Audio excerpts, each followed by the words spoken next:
Hello, people. So I made this video yesterday, and it was absolutely horrible. Between the background noise and my allergies, it came across like I had some type of traumatic brain injury. And I watched through the video as I uploaded it, and it was terrible, and I apologize. So I took the video down, and I'm going to try and remake pretty much the same video today without all the allergy-induced problems I was having yesterday. I'm still having the allergies. I'm just going to try and filter out the problems. But anyway, this is about tariffs, the situation we're in currently, uh, and what the outlook is. I started off the video yesterday and was saying something that the few people who saw that video before I took it down commented on, and I'm going to say the same thing again today. I believe these tariffs are going to end sooner rather than later.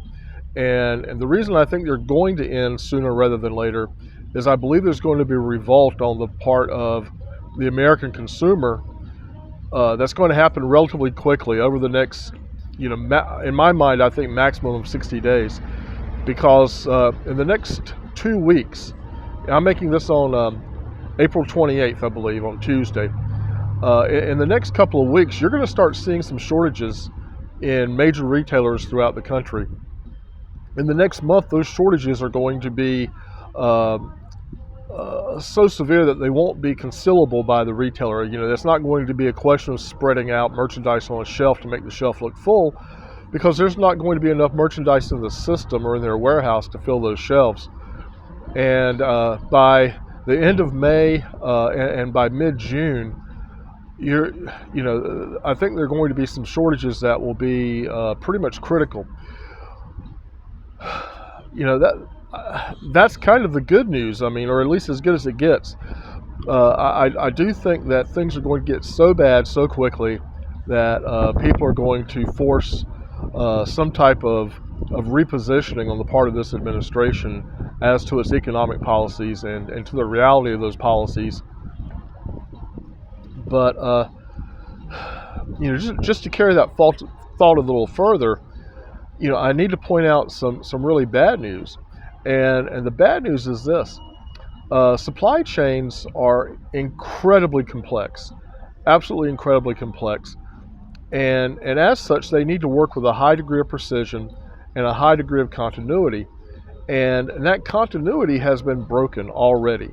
There's nothing that can be done. If President Trump came out an hour from now and announced that he was rescinding all the tariffs and taking everything back to zero, it really isn't going to matter for the American consumer for probably at least 4 to 6 months.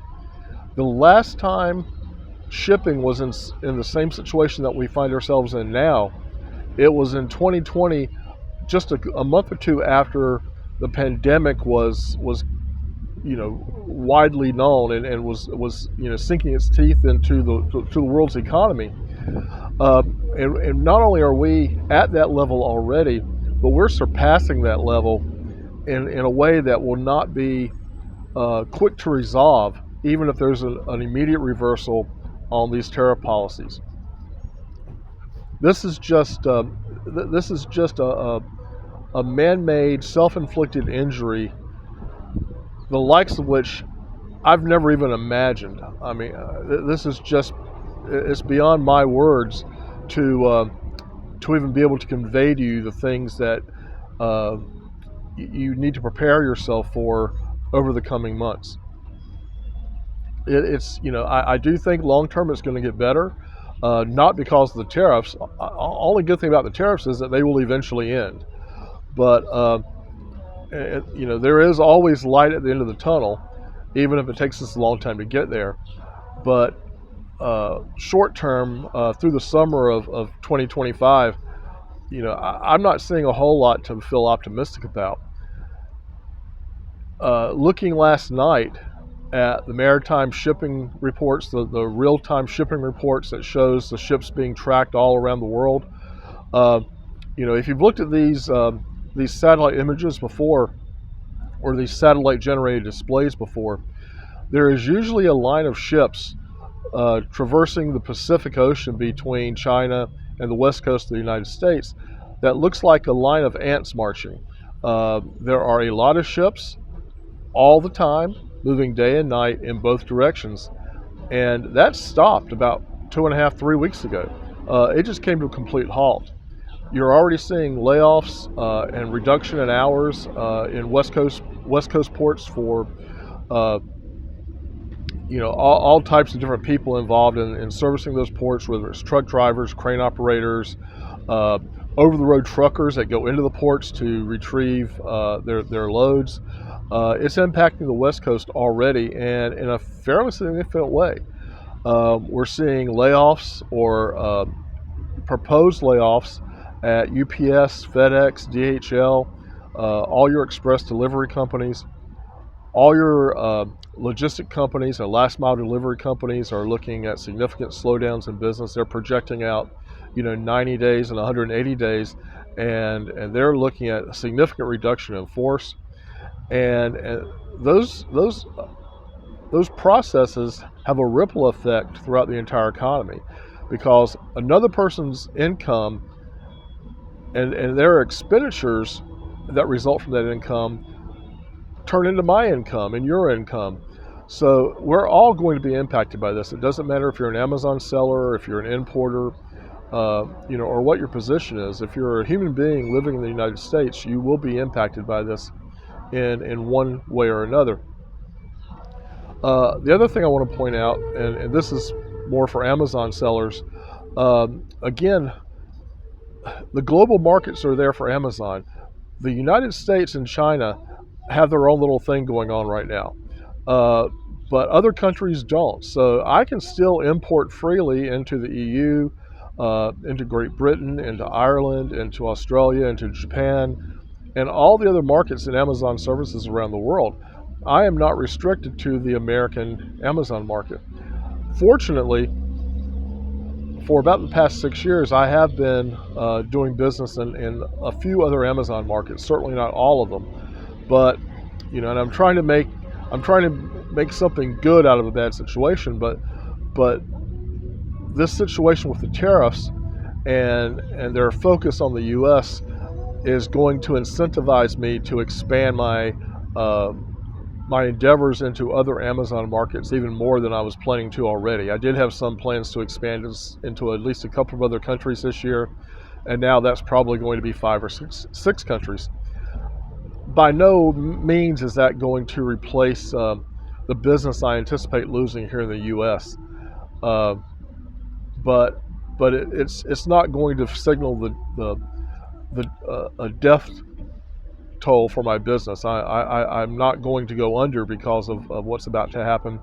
And when things do return to a more normal status, I will be in a situation to come back even stronger and have a more resilient business as a result of all this. Although this is certainly a trial by fire. I mean, this to say I'll have a more resilient business is like saying I learned how to swim when someone threw me off of a cliff into the ocean.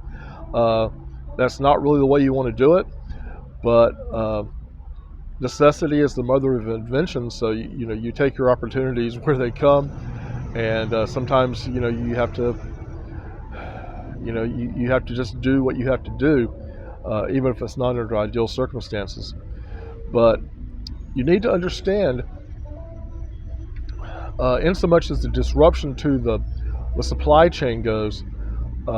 In 2020, when the supply chain collapsed due to the pandemic, it wasn't back to pre-pandemic levels even as recently as like late 2024. Again, it improved a lot very quickly, but in terms of getting it back and really fine-tuning the operations, that takes time. Again, it's an extraordinarily complex process and a global process at that. So it takes a lot of time.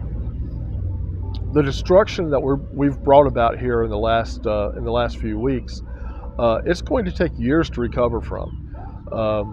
Again, even if the tariffs went away today, it would be months and months before the supply chains would be fully packed again, if you will, with merchandise and and products coming from China back into the U.S. But since that's probably not going to happen, the suspension of the tariffs is probably not going to happen today. Um, and each day that the tariffs stay in place, the damage becomes that much more severe. Assuming that something is done to the tariffs, let's say in July, we could be looking at 2 years, 2.5 years before we see things fully return to normal. The damage this will do to the U.S. economy should not be underestimated. Your major big box retailers, Walmart, Target, Home Depot, Lowe's Home Improvement, and others, too numerous to mention here, they're going to be impacted pretty severely. You look at the people that require, or not require, but the people that depend on being able to get shipments, small shipments for, maybe they have a card store, some type of greeting card store, and they carry some little trinkets in that store that they've been sourcing off of Temu or AliExpress. Well, the de minimis exception to the tariffs has been done away with, and what the de minimis exception was, any package that was worth less than $800 was not subject to tariffs. Well, they've done away with that, so now those packages will be subject to tariffs of 145%, in addition to an additional tax or fee on top of that of $90. So, if you're an individual and you are fond of ordering printed on demand T-shirts off of Temu and getting them in a couple of weeks for $15, well, add $90 to that plus 145% of whatever their stated value was. I'm willing to guess you're not going to be ordering any more of those T-shirts anytime soon.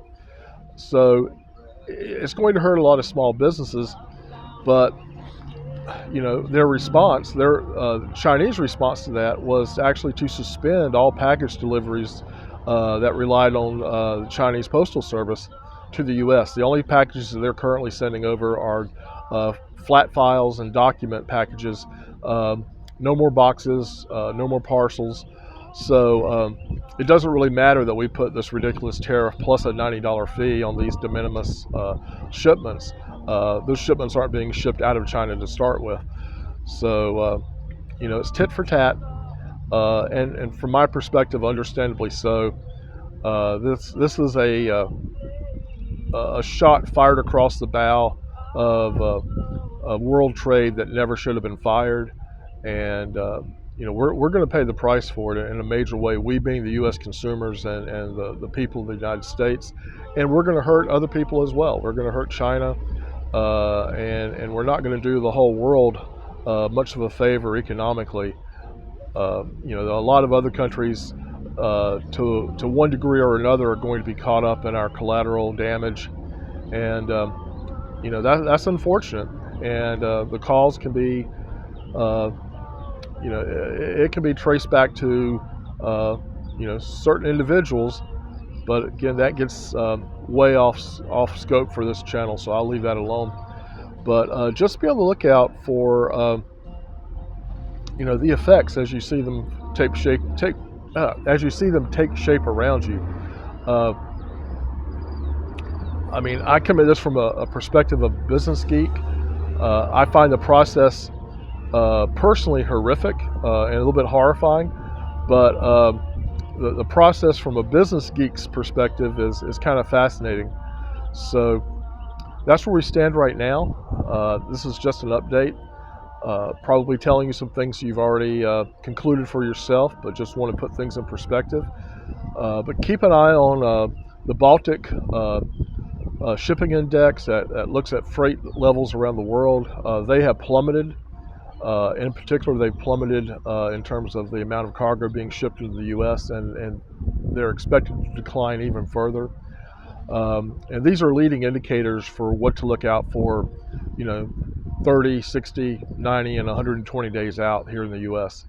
So anyway, I'll cut it short there. If you found this useful at all, go ahead and hit like and subscribe if you would.